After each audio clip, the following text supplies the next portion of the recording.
ఆ కయీన్ హేబేల్ గురించి విన్నాం. ఇప్పుడు అబ్రహాము లోతు గురించి విందాం.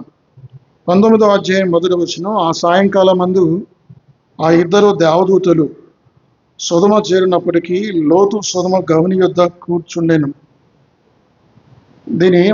ఇది మనకి ఏం గుర్తు చేస్తుందంటే లొకేషన్స్. ఒక 6-7 విషయాలు మీకు చెప్తాను నేను త్వరగానే, చాలా క్లుప్తంగా చెప్తాను.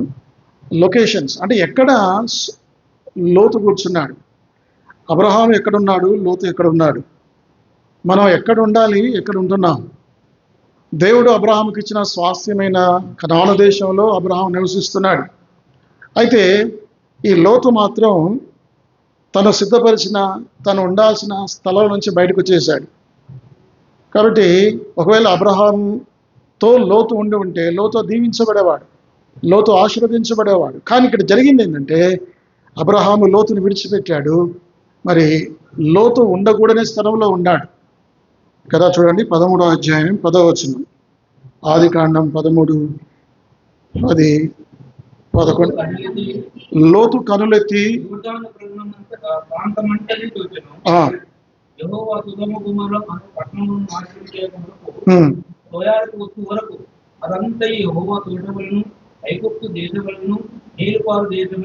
అట్లా కనబడదు ఆయనకు. అంటే కొన్నిసార్లు పాపం మళ్ళీ ఏం చేస్తుందంటే భ్రమింపజేస్తుంది. సొదొమ గొమొర్రాలు వారు బహుదుష్టులను, యెహోవా దృష్టికి బహు పాపులని తెలిసినప్పటికీ ఈయన చూపు ఎక్కడుంది అంటే అప్పుడు ఈ అబ్రహాము కాపురులకు లోతు కాపురులకు గొడవ వస్తుంది. అప్పుడు అబ్రహాం అన్నాడు, మనం సహోదరులము, నీకు మాకు గొడవ ఉండకూడదు. నువ్వు ఉత్తరం వెళ్తే నేను దక్షిణం వెళ్తా, నువ్వు తూర్పు వెళ్తే నేను. వాస్తవానికి పెద్దవాడు కోరుకోవాలి, కానీ అబ్రహాం ఏం చెప్పాడు, నువ్వు కోరుకోయ్యా అని చెప్తే ఇతను ఏం చేశాడు, ఏది కోరుకున్నాడు. వాస్తవం చెప్పాలి అన్న, నిన్ను బట్టి నేను వచ్చాను, నీ ద్వారా నీ దేవుడు నేను తెలుసుకున్నాను. సరే ఏదో తెలవక వాళ్ళు కాపరులు గొడవలు చేసుకుంటున్నారు కాబట్టి నీకు నాకు సమాధానం ఉండాలి అన్న బాబాయ్ ఏమో, లేకపోతే నేను నిన్ను విడిచి వెళ్ళాను అని చెప్పాల్సి ఉండేది. కానీ ఇతను ఏం చేస్తాడంటే ఇది అవకాశం అని చెప్పి అతను వెళ్ళిపోవడం వల్ల ఎక్కడికి వెళ్ళాలి. ఇప్పుడు అతను సొదొమ వైపు చూశాడు. ముందు పాపం అనేది చూపు ద్వారా ప్రారంభమవుతుంది కాదు, పాపం దేని ద్వారా ప్రారంభమవుతుంది. మళ్ళీ పాపం పోవాలంటే ఏం చేయాలి, చూపు ద్వారానే పాపం పోతుంది. చూపు ద్వారానే పాపం వచ్చింది. ఆ పండును ఆ స్త్రీ చూచినప్పుడు అది ఎంతో అందమైనదిగా, రమ్యంగా ఉంది. ఆ పండును చూసింది, ఇంకా లోకంలో పాపం వచ్చింది. అర్థమైందా. మళ్ళీ పాపం పోవాలంటే ఏం చేయాలి, విశ్వాసం కర్తయు దాన్ని కొనసాగించేవాడైనా అంతే. భూదిగంత నివాసులారా నా వైపు చూచి, అంటే ఆయన వైపు చూడాలి. ఆయన వైపు చూడడం అంటే ఆయన ఎంత విశ్వాసం ఉంచటం. ఇప్పుడు ఆయన చూశాడు. చూసిన తర్వాత అది ఎంతో అందంగా కనబడింది. ఈయన అంతకుముందు ఐగుప్తుకి వెళ్ళొచ్చాడు కదా.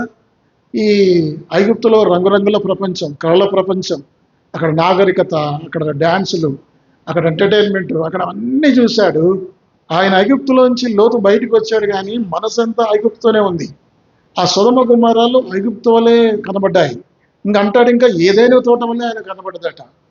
ఎంత భ్రమ కలుగజేస్తుంది పాపం. పాపం వల్ల వచ్చి కలుగు భ్రమ చేత మీ హృదయాలను కఠినపరుచుకునే వాక్యం చెప్తుంది.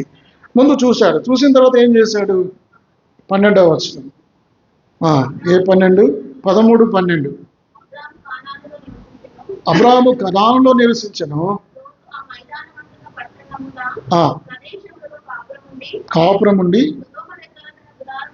ఇప్పుడు ముందు చూశాడు, రెండోది ఏం చేశాడు, గుడారం వేసుకున్నాడు, అటువైపు వెళ్తున్నా. అంటే ఒక విశ్వాసి లోకంలో ఏ విధంగా కలిసిపోతాడో క్రమక్రమంగా మెట్లు ఇవి. ఇవాళ విశ్వాసం ఏంటి, రేపు లోకస్తుడిగా మారడు. రోజు రోజుకు అతని పతనం అవుతుంది. ముందు చూశాడు, చూసిన తర్వాత మనసు లాగుతుంది, అబ్బా నేను సొదొమకు వెళ్ళాలి, సొదొమ వైపు ఆకర్షితుడు అయ్యాడు. ఏం చేశాడంటే సొదొమ దగ్గర అక్కడ గుడారం వేసుకున్నాడు. అది రెండవది. మరి అబ్రహాం ఎక్కడున్నాడు అబ్రహాము చెప్పండి. కనానులో ఉన్నాడు, దేవుడు ఇచ్చిన స్వాస్థ్యంలో. నేను దేవుడు ఎక్కడ పెడతాడో అక్కడ ఉండాలి, దేవుని చిత్తంలో ఉండాలి, దేవుడు ఉండవన్న చోటుకు వెళ్ళాలి. కాబట్టి మన జీవితాన్ని ఎక్కడ పడితే అక్కడికి వెళ్ళి, ఏ చర్చికి పడితే ఆ చర్చికి వెళ్ళి అక్కడ తిరిగి ఇక్కడ తిరిగి మనం నష్టం చేసుకోవాలి. దేవుడు నీకు ఇచ్చిన స్వాస్థ్యం ఏంటి, దేవుడు నీకు ఇచ్చిన పిలుపు ఏంటి, దేవుడు నేను ఎక్కడ ఉండమంటున్నాడు, అక్కడే ఉండాలి. అబ్రహాము కనానులో, ఆ మాట మీరు గమనించండి, స్పష్టంగా రాశాడు. అబ్రహాము కనానులో నివసించను, లోతు సొదొమలో గుడారం వేసుకున్నాను. అది రెండవది. ఇక మూడవది ఏంటంటే 14వ అధ్యాయం 12వ వచనం. 14వ అధ్యాయం ఆదికాండం 12వ వచనం. మరి అబ్రాము లోతు సొదొమలో కాపురం ఉండెను. చూసారు? మూడవది ఏం చేశాడు? సొదొమలోకి వెళ్ళిపోయాడు. ముందేమో చూశాడు, రెండవది సొదొమ వైపు వెళ్ళి అక్కడ సొదొమ దగ్గరలో గుడారం వేసుకున్నాడు. మూడవది సొదొమలో కాపురం ఉన్నాడు. చూసారా? ఒక విశ్వాసి యొక్క పతనం.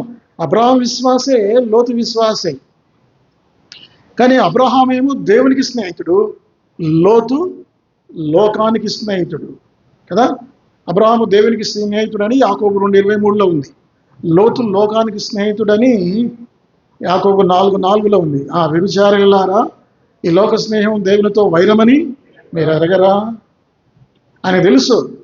అటువంటి స్నేహం చేయకూడదు, వాళ్ళు పాపులని తెలుసు. కానీ ఇతను పడిపోతున్నాడు కదా. ఈ లోకం మర్యాదను అనుసరించకూడదు, లోకంలో ఉన్న వాటిని ప్రేమించకూడదు.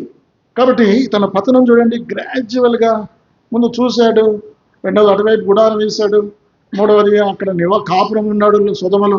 ఇక 4వది 19వ అధ్యాయం 1వ వచనం. ఆ సాయంకాలం ముందు ఆ ఇద్దరు దేవదూతలు సొదొమ చేరినప్పటికీ లోతు సొదొమ గవని యొద్ద కూర్చుండి ఉన్నాడు. అంటే గవని యొద్ద ఈయనకేం పని? గవని యొద్ద ఎవరు కూర్చుంటారు? గేట్ మ్యాన్ కాదు. ఆ రోజుల్లో ఆ గవని యొద్ద కూర్చొని తీర్పు తీరుస్తుంటారు. అంటే ఇతను ఏం చేశాడంటే పూర్తిగా వాళ్ళు కలిసిపోయి వాళ్ళకు అధిపతి అయిపోయాడు. వాళ్ళకు తీర్పు తీర్చడం మొదలుపెట్టాడు. అంటే పూర్తిగా సొదొమ మనుషులాగా మారిపోయాడు. అర్థమైందండి? కాబట్టి మనం ఎక్కడ ఉంటున్నాము, ఎక్కడ ఉండాలి, ఎక్కడ ఉంటున్నాము? లోతు విశ్వాసి, అబ్రహాం విశ్వాసి. అబ్రహాం ఎక్కడుండాలి? అక్కడే ఉన్నాడు. లోతు ఎక్కడుండాలి కదా. అబ్రహాం అనుకున్నాడు, అబ్రహాము చాలా ధనవంతుడు, చాలా గొప్పవాడు, ఆస్తికర్త. కానీ అతనేమి పర్మనెంట్ ఇల్లు కట్టుకోలేదు. ఎందుకు కట్టుకోలేదు చెప్పండి? ఎందుకు కట్టుకోలేదంటే, ఈ లోకంలో నేను పరదేశిని, యాత్రికుడను. హెబ్రీ రాష్ట్ర పత్రిక 11వ అధ్యాయం 10వ వచనం. హెబ్రీ 11 10వ వచనం. ఏలైనగా దేవుడు దేనికి శిల్పియు నిర్మాణకుడై ఉన్నాడు, పునాదులు గల ఆ పట్టణం కొరకు అబ్రహాము. అంటే ఈ లోకం మనకు శాశ్వతం కాదు.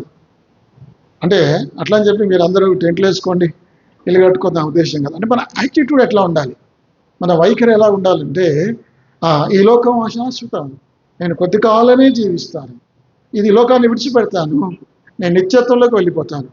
నేను దేవుని నమ్ముకుంటే, ప్రభువుని చేసినంత విశ్వాసం ఉంచితే పరలోకానికి వెళ్తాను. ఒకవేళ దేవుని నమ్మని వాడు ఎక్కడికి వెళ్తాడు? నరకానికి వెళ్తాడు. కాబట్టి ఈ లోకాన్ని ఎప్పుడైనా 50 ఏళ్ళ తర్వాత ఇక్కడ కూర్చున్న పెద్దోళ్ళు, కుర్చీలలో కూర్చున్న వాళ్ళు ఎవరు ఉండరు, ఉంటారా? ఒక 100 ఏళ్ళ తర్వాత అసలు ఇక్కడ కూర్చున్న వాళ్ళు ఎవరు మనం ఉండవు. ఇది వాస్తవం. ఈ సత్యాన్ని మనం యాక్సెప్ట్ చేయాలి. కాబట్టి మన నిత్యత్వం దేవునితో ఉంది. అయితే ఇతను అలా గ్రహించలేదు. నాకు నిత్యత్వం లేదు, ఏమీ లేదు. విశ్వాసే, కానీ బలహీనమైన విశ్వాసి. లోకస్తుడిగా మారిపోయాడు.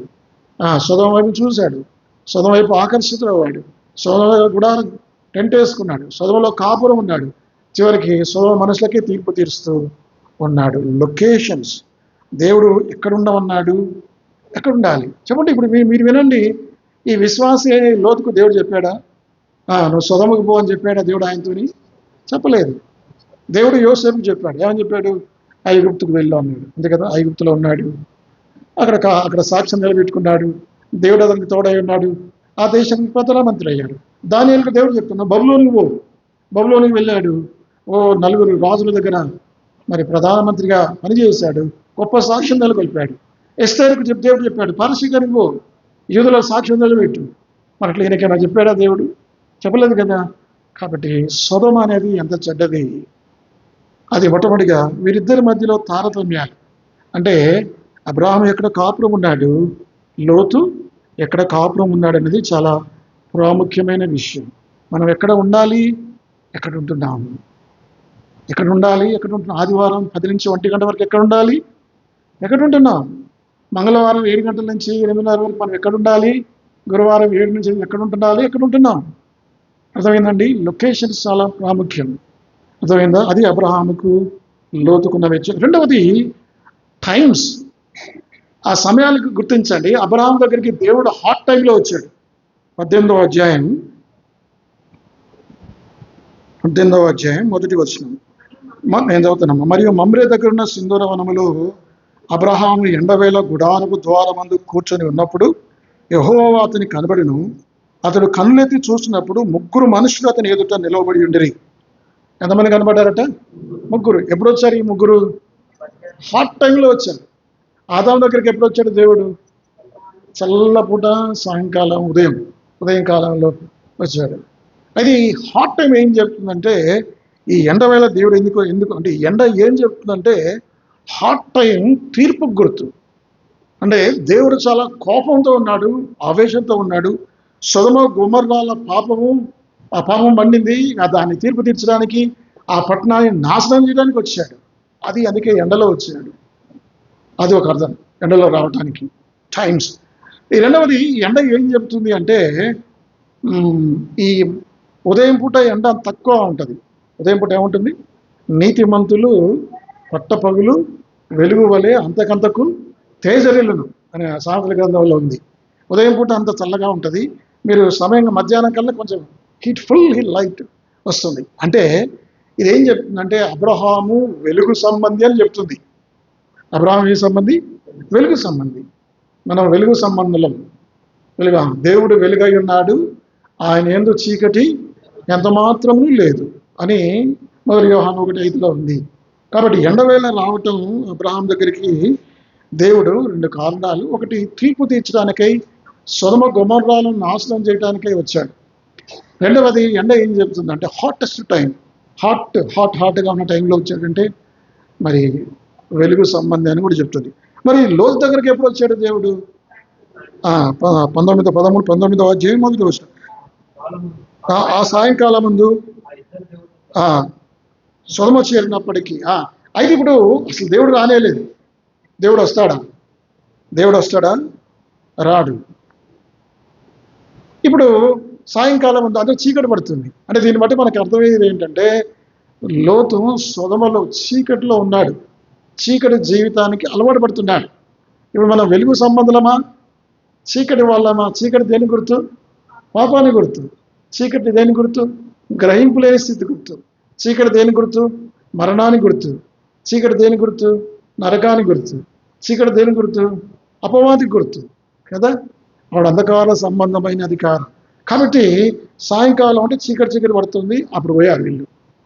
అర్థమైందా? కాబట్టి టైమ్స్ అంటే లోతు దగ్గరికి దేవుడు మధ్యాహ్నం వేళ వస్తే, దేవదూతలు మాత్రం ఈయన దగ్గరికి ఎప్పుడు పోయారు? సాయంకాలం. అంటే దాన్ని బట్టి లోతు బ్రతుకు వెలుగు నుంచి చీకటిలోకి వెళుతుంది. అబ్రహాము ఏమో వెలుగు వలె, వెలుగు సంబంధం వలె నడుచుకుంటున్నాడు. అది రెండవది. ఇక మూడవది, థర్డ్ థింగ్, ఇది విజిటర్స్. ఇప్పుడు అబ్రహాం దగ్గరికి యేసు ప్రభువు వారు వచ్చారు. పాత రోజుల్లో అంటే పాత నిబంధన కాలంలో దేవుడు మానవ రూపంలో వచ్చాడంటే ఎవరని? యేసుక్రీస్తు వారు. అక్కడ యెహోవా అని రాయబడింది, కానీ అక్కడ లిటరల్గా ఫిజికల్గా అక్కడ దర్శనం ఇచ్చిందంటే యేసు ప్రభువు వారి. ఆయన హాగరుకు ప్రత్యక్షమైంది యేసుక్రీస్తు ప్రభువు వారి. ఆ మాటకు వస్తే ఆ పొదలో మోషేకు ప్రత్యక్షమైంది ఎవరు? యేసుక్రీస్తు ప్రభువు వారి. సంసోను తల్లిదండ్రులకు ప్రత్యక్షమైంది ఎవరైనా? యేసుక్రీస్తు ప్రభువు వారు. మనోహకు ప్రత్యక్షమైంది. యెహోషువకు ఒక సైనికుడి వలె, కమాండర్ వలె కనబడేది ఎవరు? యేసుక్రీస్తు ప్రభువు వారు. మనం ఎలాంటి వాడో దేవుడు అలాగూ మనకు కనబడతాడు. అబ్రహాముకు దేవుడు ఎలా ప్రత్యక్షమయ్యాడంటే బాటసారిగా కనబడ్డాడు, యాత్రికుడుగా ఆయన దగ్గరికి వచ్చాడు. ఎందుకు ఆయనకు యాత్రికుడుగా వచ్చాడు అంటే, ఈయన యాత్రికుడు కాబట్టి. ఎవరు యాత్రికుడు? అబ్రహాం. నేను యాత్రికుడను, పరదేశిని కదా. కాబట్టి అందుకని ఈయన యాత్రికుడు కాబట్టి నేను కూడా యాత్రికుడి దగ్గరకు పోతున్నాడు. ఇప్పుడు యాకోబు ఎవరు? యాకోబు యాత్రికుడా? రెజ్లర్, పోరాడేవాడు. యాకోబు జీవితం అంతా అన్నతో పోరాటం, తండ్రితో పోరాటం, ఇంకా మామతో పోరాటం, భార్యలతో పోరాటం, అన్ని పోరాటాలు. తన జీవితం అంతా పోరాటలే.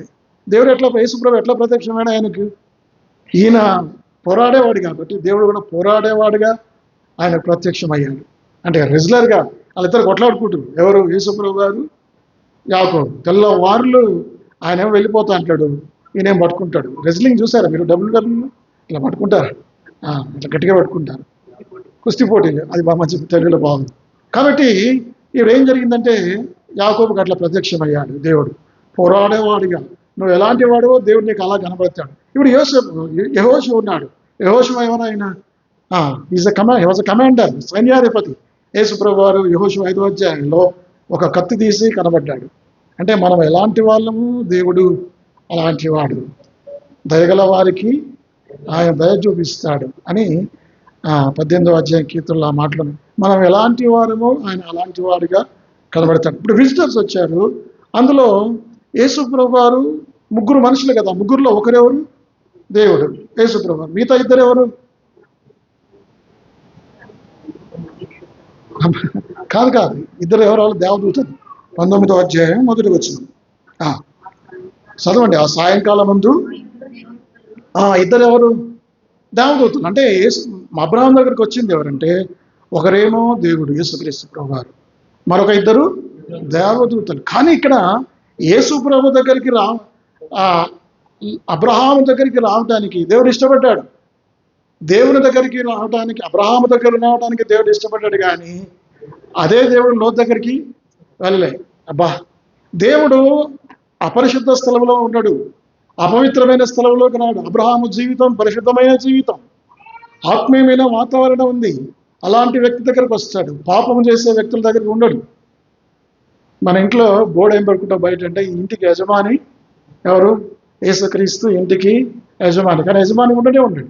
ఇక మన ఇంట్లో ఎట్లుంటాయంటే అన్నీ అల్లరి, గొడవలు, కలహాలు, నెమ్మది ఉండదు, సినిమాలు, సీరియళ్ళు, ఎప్పుడు ఇవే కనబడుతుంది.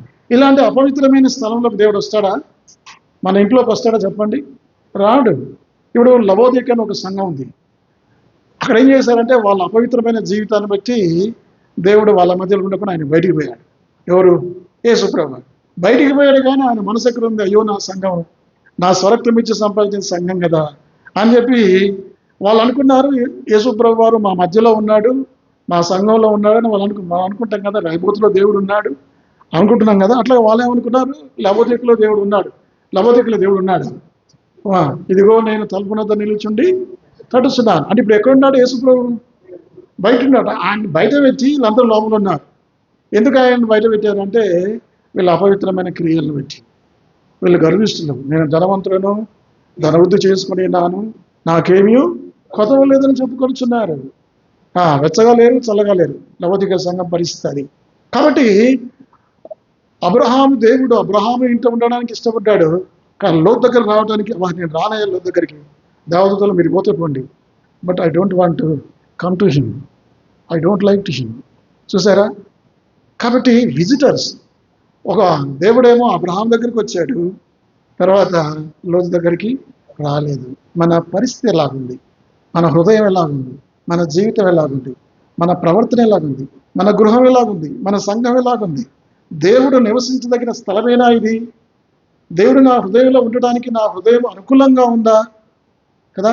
దేవుడు పరిశుద్ధుడు కాబట్టి ఆయన పరిశుద్ధమైన వారి దగ్గరికి ఉంటాడు. నేను పరిశుద్ధుని కనుక మీరును పరిశుద్ధుల ఉండుడి. అది మూడవది. మొట్టమొదటిగా ఏం చూసాం? లొకేషన్స్. వారిద్దరు ఎక్కడ జీవిస్తున్నారో చూసాం. లోతు పాపం స్థలంలో జీవిస్తున్నాడు, అబ్రహాము దేవుడిచ్చిన పరిశుద్ధమైన కనాల్లో జీవిస్తున్నాడు, స్వాస్థ్యంలో జీవిస్తున్నాడు. రెండవది హాట్ టైంలో దేవుడు వచ్చాడు. అబ్రహాం అంటే వెలుగు సంబంధి అబ్రహాం అని చెప్తుంది. ఈ దగ్గరకు దేవదూతలు సాయంకాలం వచ్చారు. ఆయన వెలుగులోంచి చీకటిలోకి ఆయన జీవితం అస్తమయం అవుతుంది. మూడవది విజిటర్స్. దేవుడు లోతు దగ్గరకు రాలేదు. నేను రాను అంతే. దేవుడు రాజీ పడడు, మనం రాజీ పడతాం. దేవుడు నీ దగ్గర రావాలంటే నీ హృదయాన్ని సరి చేసుకోవాలి. అర్థమైందండి? అది మూడవది. నాలుగవది ఏమిటంటే హాస్పిటాలిటీ. ఇప్పుడు అబ్రహాము ఆతిథ్యం ఇచ్చాడు, లోతు ఆతిథ్యం ఇచ్చాడు. అబ్రహాము వయసు ఎంత తెలుసా అప్పుడు మీకు? కరెక్ట్ చెప్పండి, ఎంత వయసు అప్పుడు? ఆదికాండం 18వ అధ్యాయంలో అబ్రహాం వయసు ఎంత? 99, ఎగ్జాక్ట్గా 99 సంవత్సరాల వయసులో, ఆ ముదుసలి వయసులో అబ్రహాము పరిగెత్తుకొని వెళ్ళి, అయ్యలారా నన్ను దాటిపోవద్దు, నేను మీకు వంట చేస్తా, పరిగెత్తుకొని వెళ్ళాడు, కట్టెలు చీల్చాడు, ఎంత ప్రేమ, ఎంత ఆతిథ్యం కదా, ఎంత వినయము, ఎంత భయభక్తులు. దేవుడు నా దగ్గరికి వచ్చాడు కాబట్టి నేను ఆయనకు సత్కార్యం చేయాలి, సత్క్రియలు చేయాలి. హెబ్రీ పత్రిక 13వ అధ్యాయం మొదటి వచనం. హెబ్రీ 13 సహోదర ప్రేమ నిలవరంగా ఉండనియుడి, ఆతిథ్యము చేయ మరొకటి, దానివల్ల కొందరు ఎరగకయే. ఎవరు చెప్పండి? ఎవరైనా? అబ్రహాం. ఆతిథ్యము చేయ మరొకటి కదా. హాస్పిటాలిటీ అనేది క్రైస్తవ సుగుణం. మీరు మా ఇంటికి వస్తే నేను మీకు టీ కాఫీ ఇవ్వాలి, నేను మీ ఇంటికి వచ్చినప్పుడు మీరు నాకు టీ కాఫీ ఇవ్వాలి. ఆతిథ్యం అనేది క్రైస్తవ సుగుణం కదా. ఆమె ఆతిథ్యం ఇచ్చింది. ఎవరు ఆమె? రాహబు. కాబట్టి ఆ యొక్క శపితమైన ఎరుకో నుండి, ఎరుకో అంతా నశించింది కానీ రాహబు ఇంటి వారు రక్షించబడ్డారు. నాకు ఎవరికైనా నాకు ఇస్తే ఏమవుతుంది, నేను ఎందుకు వేస్ట్ చేసుకోవాలి, why should I waste my money? కాదు, నువ్వు ఎవరికైనా ఏదైనా ఇస్తే అది వేస్ట్ కానే కాదు. నువ్వు దేవునికి ఏదైనా ఇస్తే అది ఎప్పుడు వేస్ట్ కాదు, అట్లా అనుకోవద్దు. కానీ మనం ఆతిథ్యం చేయాలి. ఇంత ఆసక్తి ఉంది ఆయనకు. చదువుదాం ఆ మాటలు, నేను చదువుతాను. 18వ అధ్యాయం 2వ వచనం. అతడు కళ్ళెత్తి చూసినప్పుడు 3 మనుషులు అతని ఎదుట నిలబడి ఉండేది. అతడు వారిని చూచి గుడారపు వాకి నుంచి వారిని ఎదుర్కొన్నటకు పరుగెత్తి నేల మట్టుకు వంగి, ప్రభువా, నీ కటాక్షం నా మీద ఉన్నాయడలా ఇప్పుడు నీ దాసుని దాటిపోవద్దు, నేను కొంచెం నీళ్లు తెప్పించేదను, దయచేసి కాళ్ళు కడుక్కొని చెట్టు కింద అలసట తీర్చుకోండి, కొంచెం ఆహారం తెచ్చేదను, మీ ప్రాణములు బలపరుచుకోనండి, తర్వాత మీరే వెళ్ళవచ్చును. ఎంత మర్యాద, ఎంత తగ్గింపు దేవుని ఎడల! నిజంగా ఎంత భక్తి, ఎంత ఔదార్యం, ఎంత ఆతిథ్యం.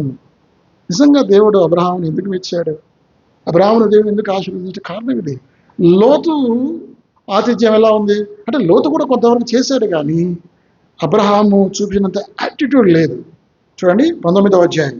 ఆ ఇద్దరు దేవదూతలు సొదమ చేరినప్పటికీ సొదమ గౌని యొద్ద కూర్చుండేను. లోతు వారిని చూసి ఎదుర్కొంటకు లేచి సాష్టాంగ నమస్కారం చేసి, నా ప్రభువులారా, దయచేసి మీ దాసునింటికి వచ్చి రాత్రి వెళ్ళవచ్చు, కాళ్ళు కడుక్కోనండి అన్నాడు. కానీ అబ్రహాం అంత ఇంటెన్సిటీ లేదు, అబ్రహాం అంత ప్రేమ లేదు, త్యాగం లేదు. పోనీ నేను అన్నాడు, అన్న తర్వాత ఇప్పుడు దేవుడికే ఇష్టం లేదుగా. దేవుడికి ఇష్టం లేకపోవడం దేవతలకు కూడా ఇష్టం లేదు. ఇప్పుడు అబ్రహాం లోతు ఇంటికి రావడానికి దేవునికి ఇష్టం ఉందా? పోనీ దేవదూతలకు ఇష్టం ఉందా? అబ్రహాం మేము రావాలి, ఈ రాత్రి ఈ మధ్యలో ఈ రోడ్డు మీద పడుకుంటాం కానీ మీ ఇంటికి మాత్రం మేము రాము అట్లా అన్నారు వాళ్ళు. చూడండి ఆ మాటలు. వాళ్ళు ఏమన్నారు? నా ప్రభువులారా, మీరు పెందకడలు లేచి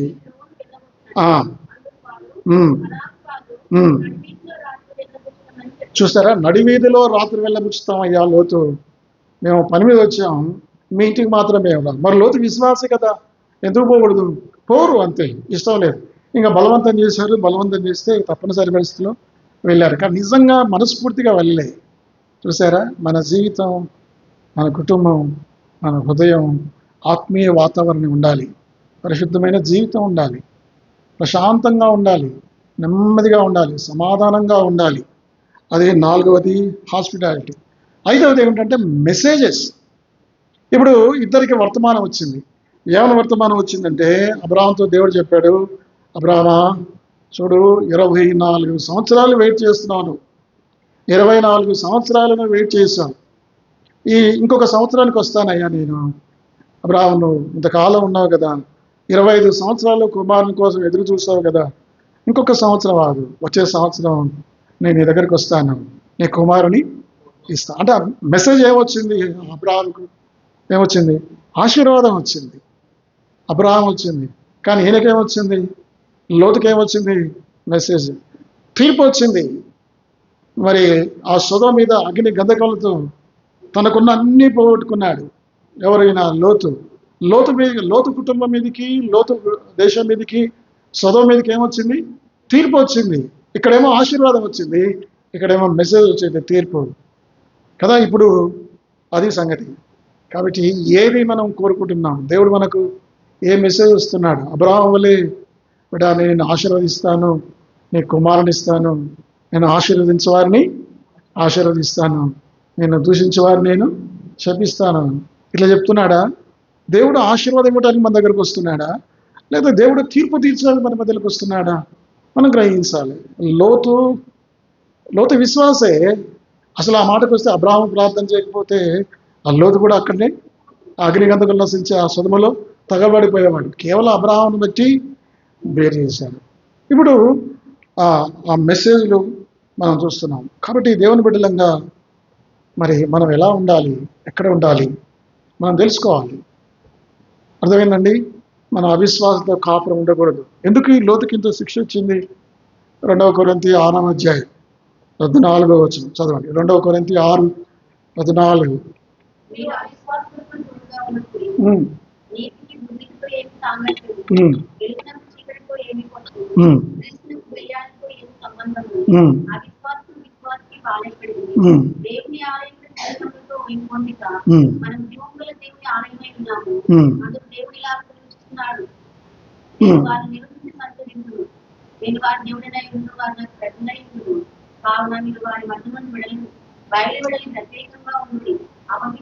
కాబట్టి విశ్వాసంగా మనం బహు జాగ్రత్తగా ఉండాలి. మనం పనిచేసే చోట అవిశ్వాసంతో ఉండాలి, ఉండకూడదని కాదు, కానీ మనం జాగ్రత్తగా ఉండాలి. అవిశ్వాస చోటుగా ఉండకూడదు. పాపులతో మనం కలిసి ఉండకూడదు. విశ్వాసికి నీతికి దుర్నీతితో ఏమి సాంగత్యం? అది ఎన్నది? ఇది 5వది. ఇప్పుడు 6వది ఏంటంటే ఇన్ఫ్లుయెన్స్. అబ్రహాము తన జీవితంలో, లోతు తన జీవితంలో ఏ ఇన్ఫ్లుయెన్స్ లేదు, ఏ స్పిరిచువల్ ఇన్ఫ్లుయెన్స్ లేదు. దేవుడు వచ్చాడు, అబ్రహాము చెప్పాడు, నేను చేయబడింది అబ్రహామునకు దాచేదనా అన్నాడు. అయ్యా అబ్రహామా, నేను పని మీద వచ్చాను. ఏం పని ప్రభువా? సదోమ మనుషులు బహు పాపులు, ఘోరమైన వారు, ఆ దేశాన్ని నశిస్తాను, వారి మీద అగ్నిగుండ గంటకల్లో మండిపజేస్తాను అన్నప్పుడు అబ్రహాంకు ఆశ్చర్యం వేసి, ఇదేంది ప్రభు, అక్కడ 50 మంది నీతిమంతులు ఉంటే నువ్వు ఆ పట్టణం నాశనం చేస్తావా? అది నీకు దూరమవునుగాక. అంటే అబ్రహాం ఏమనుకున్నాడంటే, నా నుంచి విడిపోయిన ఈ లోతు ఎన్ని సంవత్సరాలు, 20 సంవత్సరాల క్రితం ఇద్దరు వేరైపోయారు. 13వ అధ్యాయంలో వాళ్ళిద్దరు వేరైపోయారు. 19వ అధ్యాయంకి వచ్చేసరికి ఇప్పుడు కథ నడుస్తుంది. ఈ వ్యవధి ఎంత అంటే 20 సంవత్సరాలు. 20 సంవత్సరాలు ఈ లోతు సుధమకు వెళ్ళాడు. లోతుకు తెలుసు, నిజమైన దేవుడు తెలుసు, ఆయన విశ్వాసి, నా దేవుడు తెలుసు, నా విశ్వాసం తెలుసు, నా భక్తి తెలుసు, నా ప్రయాణం తెలుసు, అన్నీ తెలుసు. కానీ అనుకున్నాడు అక్కడ ఒక సంఘాన్ని పెట్టే ఉంటాడు. ఎవరు? లోతు. పెట్టి అక్కడ స్వార్థ ప్రకటించాడు, సేవ చేసే ఉంటాడు. ఒక 50 మంది ఆత్మను రక్షించుకోలేడా? 20 సంవత్సరాల్లో నేను ఒక స్థలానికి వెళ్ళి, ఇక్కడ ఎంతమంది, ఎన్ని సంవత్సరాలు సంఘాన్ని పెట్టి మీరు? మరి 50 మంది అని ఉన్నారు కదా. అంటే 50 మంది కూడా లేకపోతే మనం ఫెయిల్ అయినట్టు. ఇప్పుడు అబ్రహాము ఏమయ్యాడు? ఆ లోతు ఏమయ్యాడు? 50 మంది నీతిమంతులు లేరట. అప్పుడు అబ్రహాము షాక్ అయ్యాడు. ఏమిటి లోతు ఏం చేస్తున్నాడు? అయితే లోతు ఇన్ఫ్లుయెన్స్ ఏమి లేదా? 20 సంవత్సరాల్లో ఒక పట్టుమని ఒక 55 మంది 50 ఆత్మలు సంపాదించలేకపోయాడా? ఆశ్చర్యపోయాడు. ప్రభు, అక్కడ ఒక 45 మంది ఉంటే, 45 మంది ఉన్నా నేను దాన్ని పాడు చేయనయ్యా. అబ్రహాంకి ఏం అర్థం కావట్లేదు. అంటే లోతు ఏం పని చేయలేదు, తిన్నాడు, ఊరికే పడుకున్నాడు, కూర్చున్నాడు, లోకస్తులతో అడిగాడు, లోకస్తుల వల్ల ప్రవర్తించాడు. దేవుని గురించి ఎక్కడ స్వార్థ చెప్పలేదు, ఆ వాతావరణమే లేదు. 30 మందికి వచ్చారు, 40 అయింది, 30 మంది ఉంటే 30 మంది ఉన్న నాశనం, 20 మంది ఉన్న నాశనం, 10 మంది ఉంటే 10 మంది ఉంటే కూడా నాశనం చేయాలి. ఇప్పుడు ఈ అబ్రహాం ఏం చేశాడంటే, నేను అడుగుతాను అబ్రహామా, ఎందుకు నువ్వు 10 మందితో ఆగిపోయావు? 5గురు ఉంటే ప్రభా పట్టణాన్ని నాశనం చేయవా అని అడగలేదు. ఒకవేళ అట్లా అడుగుంటే దేవుడు ఏమనేవాడు. కానీ అబ్రహాము 10 మందితో ఎందుకు ఆపేశాడు మీకు తెలుసా? ఎందుకు ఆపేశాడు? ఆ కుటుంబంలో 10 మంది, భార్య భర్త, 2 కుమారులని దేవతలు చెప్తున్నాడు.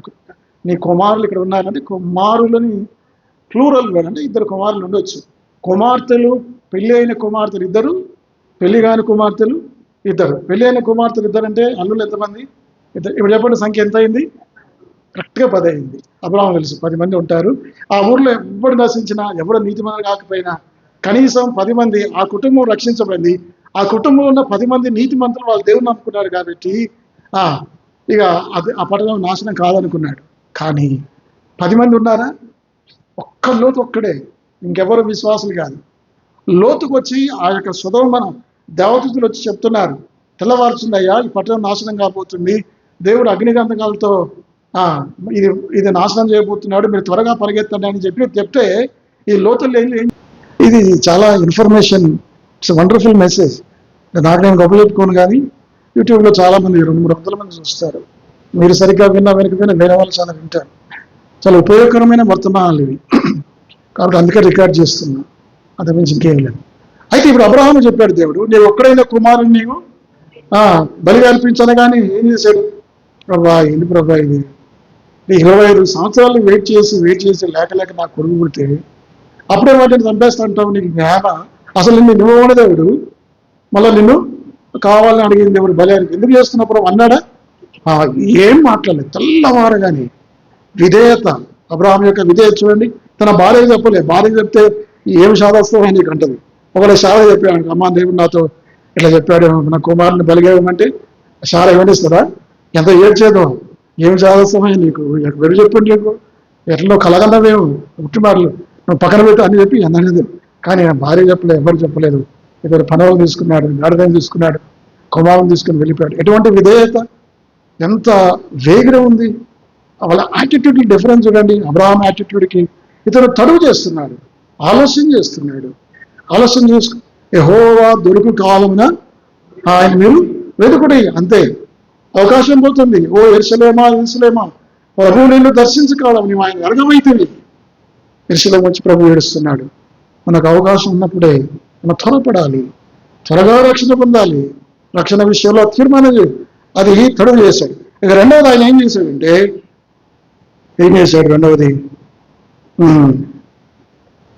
తర్వాత రెండవది 17వ వచనం చదువుతారా? ఆ దూతలు త్వరగా చదువు, స్పీడ్. పారిపోము, వెనక చూడకము,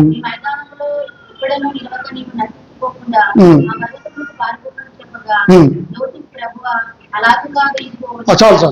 లోతు ప్రభువా అలాగు. ఇంత మాట ఇది. దేవుడు చెప్తున్నప్పుడు దేవునికి ఆలస్యం చేయటం ఒక తప్పు. ఇంకంటాడు అలాగు కాదు ప్రభువా, అలాగు కాదు ప్రభువా.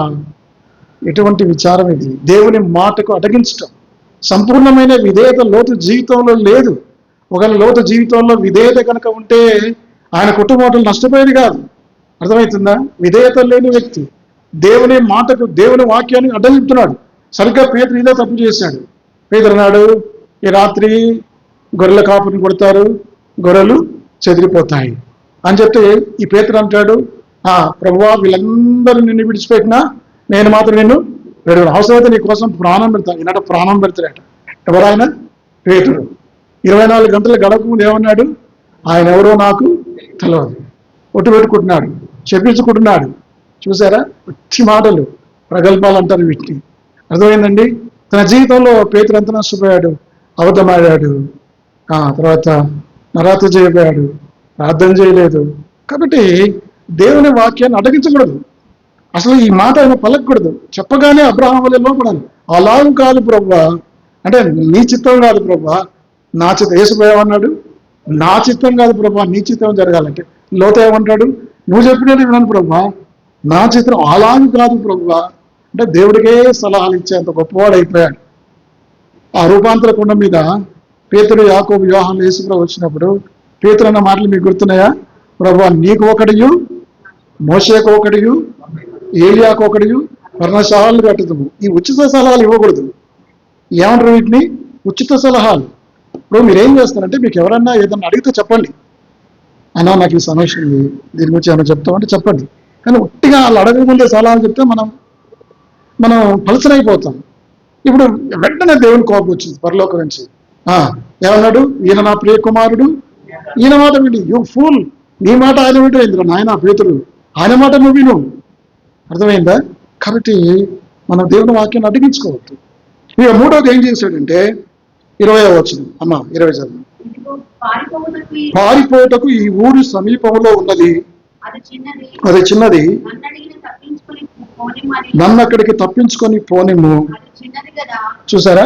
దేవుడు ఏమన్నాడు? అయ్యా పర్వతానికి పారిపోవని దేవుడు చెప్తే, ప్రభా నేను అక్కడికి పోలేను ప్రభా, ఇక్కడికి వెళ్తాను. ఎక్కడికి వెళ్తాడట?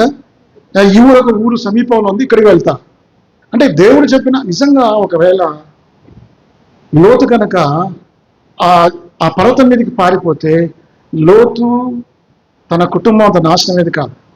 లోతు తన కుమార్తెలతో పాపం చేసేవాడు కాదు. దేవుని మాట వినకుండా ఏం చేశాడంటే, దేవుడు ఒక చోట పొమ్మంటే ఇంకో చోట పోతున్నాడు. ఇంకా నష్టం రాదా చెప్పండి? 3 తప్పులు చేశాడు. మన యాటిట్యూడ్ ఏమిటి? మనం సంపూర్ణంగా దేవునికి లోబడుతున్నామా? అబ్రహాం వలె విధేయత చూపుతున్నామా? విశ్వాసం చూపుతున్నామా? లేదా ఆలోచన చేస్తున్నామా? అలాగే కదా దేవుని వాక్యాన్ని అడగిస్తున్నామా? దేవుడు చెప్పిన ఒక చోటికి వెళ్ళామంటే, నిన్నవేకి వెళ్ళామంటే ఎక్కడికి వెళ్ళాడు ఆయన? ఇంకా సముద్రంలో తుఫాన్ వస్తుంది, ఎత్తిపడేస్తుంది. తప్పదు, శిక్ష తప్పదు. అర్థమైందండి? యాటిట్యూడ్ ఎలా ఉంటుంది మన యాటిట్యూడ్? ఇక చివరికి కాన్సిక్వెన్సెస్ చూద్దాం. చూడండి 26వ వచనం. అయితే లోతు భార్య వెనక నుండి తిరిగి వచ్చి చూచి ఉప్పు స్తంభమాయను. చూసారా? ఏమనుకుంది? చాలా క్యాజువల్గా తీసుకుంది. ఏం చెప్తారులే, ఈ పాస్టర్ ఇట్లే బోధిస్తాడు, యేసుప్రభు వస్తాడు, ఇప్పుడు వస్తాడు, నువ్వు చనిపోతే నరకానికి వెళ్తావు, పరిశుద్ధంగా ఈ బోధలు వెళ్ళలేకపోతున్నావు. ఏమనుకుంది? అట్టే అనుకుంది. వీళ్ళేదో చెప్తారు, ఆమె 20 సంవత్సరాలు నేను కట్టుకున్న ఇల్లు, నేను సంపాదించుకున్న డబ్బు ఏమైపోతుంది? అయ్యో నా ఊరుని, నా మనసంతా ఇంటి మీదే ఉంది. దేవుడు చెప్పాడు వెనక తిరుగుతుందని చెప్పాడు, కానీ ఈమె పట్టించుకోలే. వెనక తిరిగి చూసింది, ఉప్పు స్తంభమైంది, ఆకాశం నుంచి అగ్ని కురిసింది, ఆ దేశం అంతా పట్టణం పాడైపోయింది. చూడండి కాన్సిక్వెన్స్ ఎలా ఉన్నాయి, పరిణామాలు. దేవునికి అవిధేయత చూపిన వ్యక్తుల కుటుంబాలు, జీవితాలు ఎంత నష్టపోతాయి. అబ్రహాము ఏ విధంగా దీవించబడ్డాడు? 29 చదువమ్మా. పాడు చేసినప్పుడు అబ్రహామును జ్ఞాపకం చేసుకుని చేసినప్పుడు తప్పించిన. చూసారా? అన్ని నష్టపోయాడు. లోతుకు భార్య పోయింది, ఆస్తి పోయింది, ఇల్లు పోయింది, అన్ని కాలిపోయాయి. అతను ఒక్కడు మాత్రం రక్షించబడ్డాడు. ఆ మాట గుర్తుకొస్తుంది మీకు? 1 కొరింథీ 3:15. 1 కొరింథీ 3:15.